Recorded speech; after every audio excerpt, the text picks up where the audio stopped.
आज की जो सबसे बड़ी खबर है, सबसे अहम खबर है, वो ये है भारत के जो प्राइम मिनिस्टर हैं नरेंद्र मोदी, वो जा रहे हैं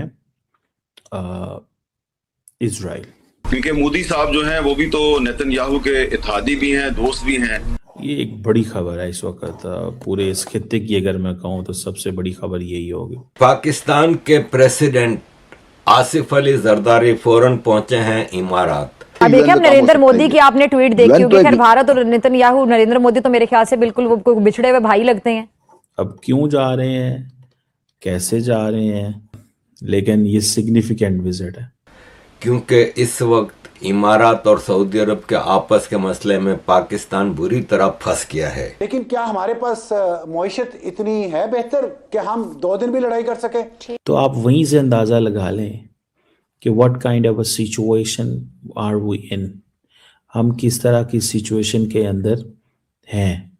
क्योंकि सऊदी अरब गुस्से में था कि army chief Asim Munir Libya में उस ग्रुप से मिलने गया जिसको सऊदी अरब सपोर्ट नहीं कर रहे थे। पाकिस्तान की खारिजा पॉलिसी का एक नाजुक मोड़ हमें नजर आ रहा है। मशरिक़ वस्ता के बदलते हुए स्ट्रेटेजिक माहौल में हमारी पोजीशनिंग के अहम सवालात उठ रहे हैं। रोजाना की बुनियाद पे ना नादरीन, ये हुकूमत अपनी कब्र खोद रही, रोजाना की बुनियाद पे अपना बंदोबस्त कर रही। ये निजाम खुद अपनी कब्र खोद रहा है। वो रशिया से तेल खरीदने की इस वार्निंग के बावजूद ट्रंप की कि मैं पेनल्टी लगाऊंगा, उन्होंने कहा हम तेल खरीदते रहेंगे। रिसेंटली इजरायली प्राइम मिनिस्टर का जय हिंद दोस्तों, स्वागत है आपका आपके चैनल जय भारत में।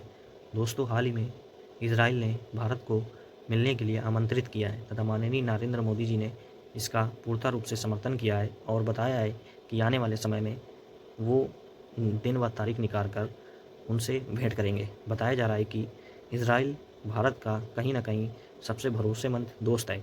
ये एशिया के अंदर रसिया के बाद इजराइल जो है भारत का बहुत ही ज़्यादा अच्छा दोस्त है और इजराइल ने भारत के साथ मीटिंग रखकर भारत को मिलने के लिए आमंत्रित किया है। मजबूत साथी बनकर उभरा है प्राइम मिनिस्टर नरेंद्र मोदी और इजराइल के प्राइम मिनिस्टर बेंजामिन नेतन्याहू की दमदार दोस्ती दोनों देशों के संबंधों को लगातार नई ऊंचाइयों पर पहुंचा रही है।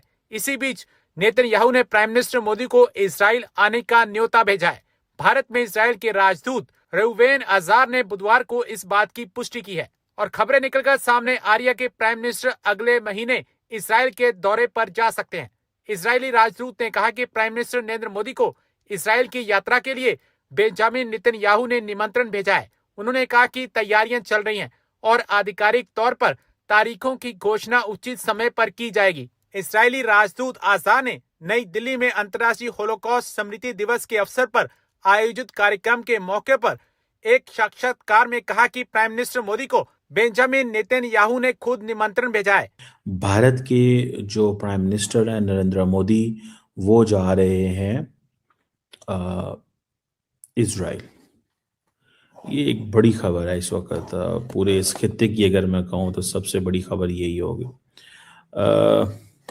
अब क्यों जा रहे हैं, कैसे जा रहे हैं, इसके ऊपर तो सारी बातें हम बात कर सकते हैं, लेकिन ये सिग्निफिकेंट विजिट है, ये एक इंतहाई सिग्निफिकेंट विजिट है।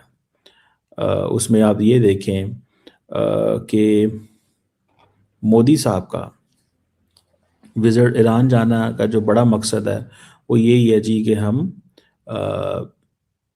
We stand against terrorism. अच्छा, इंडिया की पॉलिसी बड़ी वो जिसे कहते हैं ना इस तरह की है कि आज मैं देख रहा था कि जी हॉलोकॉस्ट का ये रिमेम्बरेंस डे था। फॉरेन सेक्रेटरी विक्रम मिश्री इजरायली प्राइम मिनिस्टर के साथ खड़े हुए थे। इंडिया के डेप्टी नेशनल सिक्योरिटी एडवाइजर पवन कपूर ईरान के अंदर हैं, वो अली लारेजानी से मिल रहे हैं जो सेक्रेटरी हैं ईरान की सुप्रीम नेशनल सिक्योरिटी काउंसिल के। अच्छा, और मोदी साहब क्या कर रहे हैं? मोदी साहब इजराइल जा रहे हैं।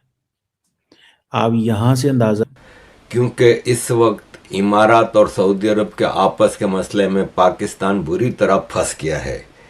भारत का एक बैलेंस्ड स्टैंड रहा है जिसकी वजह से अभी तक भारत को कोई ऐसा मसला हुआ नहीं, ना होने का चांस है, लेकिन पाकिस्तान बुरी तरह फंस गया है और इसका यह हिसाब किताब है कि इमारात के प्रेसिडेंट अपने शिकार के लिए रहीम यार खान में इनकी जो प्रॉपर्टी है वहाँ पे हर साल आते हैं, तो वहाँ जा रहे थे तो इस्लामाबाद एयरपोर्ट पे उनको उतारने का कहा गया, लेकिन वो उतरे नूर खान एयरबेस पे, क्योंकि वहाँ से उनको जहाज़ जाना था रहीम यार खान और वहाँ पे फिर पाकिस्तान का प्राइम मिनिस्टर और आर्मी चीफ और ये सब उसके तरले मिन्नतें करते रहे और कुछ हुआ नहीं। उल्टा फौजी फाउंडेशन के $1 बिलियन के शेयर खरीद के चले गए, जो कि लोन जो इमारात ने जो फिक्स डिपॉजिट के लिए पैसे दिए हुए थे, इसमें से उसने कहा कि 1 बिलियन का हमें वो कर दो, रोल ओवर करना है तो फिर कम से कम $1 बिलियन के शेयर दे दो। लगा रहे हैं कि ये क्या हो रहा है, और अगले हफ्ते जयशंकर साहब भी अमेरिका जा रहे हैं। लेकिन मैं यहाँ पे जो खबर मेरे पास है और व्हाट आई अंडरस्टैंड, ठीक है जी, कि मोदी साहब का जो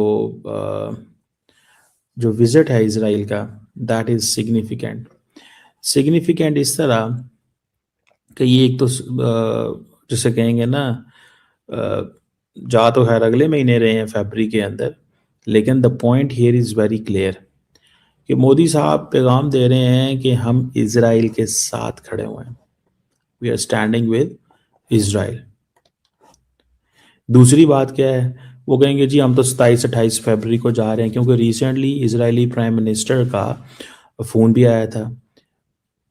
द मेन पर्पस इसके स्ट्रेटेजिक कोऑपरेशन को इन्हेंस करना है। अच्छा, इस वक्त ख़तरा क्या है कि अमेरिकन फ़ौजें जो हैं वो इस वक्त किधर हैं? अमेरिकन फोर्सेस जो हैं इस वक्त ईरान के ऊपर अटैक करने की तैयारियां कर रहे हैं। तो आपको पता है फौजी फाउंडेशन पाकिस्तान की सबसे बड़ी बिजनेस ऑर्गेनाइजेशन है, फौजियों की है, चैरिटी के नाम पे रजिस्टर्ड है, इसलिए इसका कोई टैक्स वैक्स का हिसाब होता नहीं है, प्रॉफिट मेकिंग है, वो लेके चले गए। फिर इसके बाद सऊदी अरब की तरफ से कुछ इशारे हुए, क्योंकि सऊदी अरब गुस्से में था कि army chief Asim Munir Libya में उस ग्रुप से मिलने गया जिसको सऊदी अरब सपोर्ट नहीं कर रहे थे, इमारात सपोर्ट कर रहा था, और उसको $4 बिलियन के हथियारों की डील भी करके आ गए थे। फिर जैसे तैसे करके सऊदी शहजादे को मनाया तो इमारात के प्रेसिडेंट नाराज़ हो गए और फिर ये भागे वापस रहीम यार खान। फिर इमारात के प्रेसिडेंट कुछ घंटों के लिए भारत आते हैं, भारत के साथ एक लंबी चौड़ी डील होती हैं जिसमें अनाउंस डील ट्रेड की थी, लेकिन डिफेंस की भी डील थी जो कि अनअनाउंस थी। पाकिस्तान फिर परेशान हुआ और फिर जब इशारा मिला इस बात से कि इमारात ने इस्लामाबाद एयरपोर्ट का जो ठेका लिया हुआ था वो वापस कर दिया और बोला हम इसमें इंटरेस्टेड नहीं हैं, तो अब ये प्रेसिडेंट साहब भागे भागे गए हैं दुबई, अबू धाबी। आपको मैं यहाँ पे ये बताता चलूँ कि पाकिस्तानियों की खाली $100 बिलियन की इन्वेस्टमेंट है दुबई में और अबू धाबी में, इमारात में $100 बिलियन की। आई होप आपने वीडियो में एंजॉय किया होगा। तो ऐसे ही वीडियो देखने के लिए सब्सक्राइब कीजिए जय भारत चैनल को। हमारे चैनल पे आपको Pakistani reactions, Pakistani girls reactions, Pakistani media reactions, Pakistani funny reactions, Pakistani cricket update, Pakistani lasted update और पाकिस्तान की छोटी बड़ी न्यूज़ हमेशा मिलती रहेगी। तो मिलते हैं नेक्स्ट वीडियो में, जब तक के लिए जय हिंद जय भारत।